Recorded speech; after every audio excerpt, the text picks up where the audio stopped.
Hey everybody.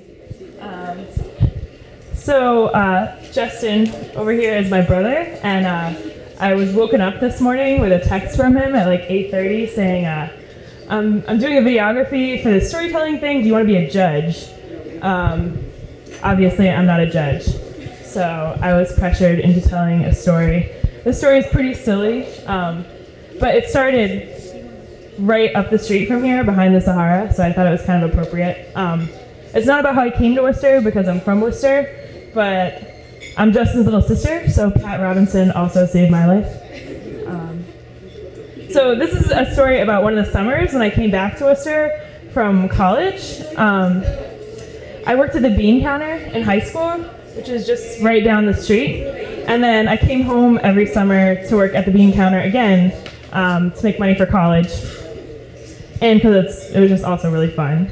So I was working at the bean counter, and I met this guy, Jacob, who had moved here from Arkansas and was like the most hospitable person I had ever met. And so he immediately was like, come hang out in my apartment, let's be friends, I know a lot of great people, you seem like a cool person, let's be friends. I was like, okay, that sounds good. So I started hanging out with this guy, Jacob, and with his crowd, and he had an apartment right on this street up here about, I don't know, like 3 houses down from the Soul, and he would have these crazy parties, and I would work closing shift at the bean counter till like 10:30, and then I would go to Jacob's house and go to his parties because it was fun.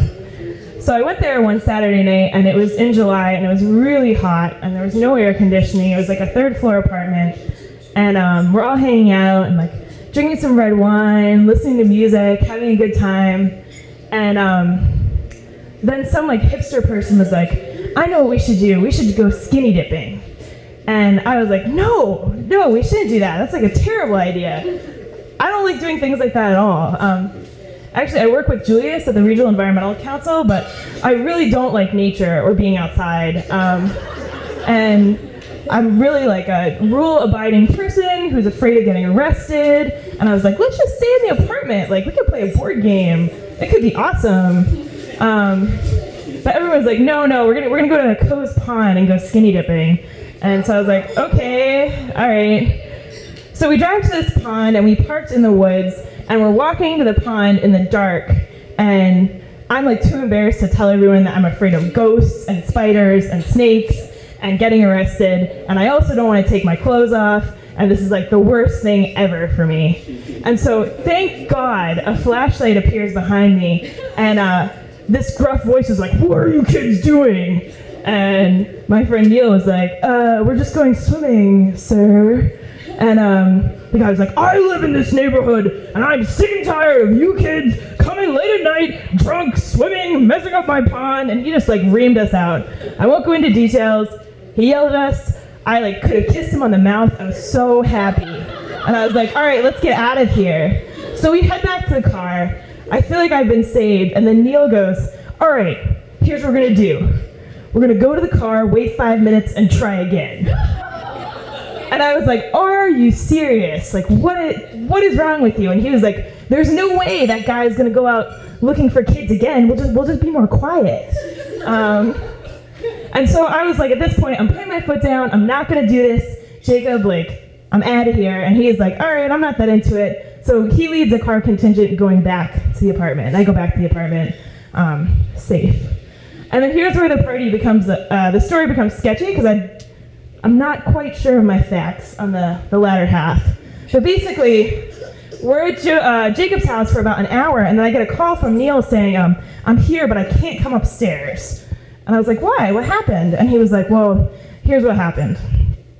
So he and my friend Maura and this other kid had gone back through the woods. They waited 5 minutes. They were very quiet. And then they took off all their clothes, they left their stuff, their cell phones on the side of the lake, and they go in the water, and they're swimming like children of the night, having an amazing time, like, you know, doing their thing. And then they see a flashlight in the woods, and they're like, oh shit, man, like, this guy's coming back, like, be really quiet. And so they're like really quiet in the water. And then there's a flashlight that starts scanning the lake, and then it focuses in on one of them, and they hear like a booming voice yell, here's the toll, asshole punks. And they're like, what the heck is going on? So they wait until like the flashlight's gone. They go back to the beach, and this neighbor, who I kind of love, had taken their pants.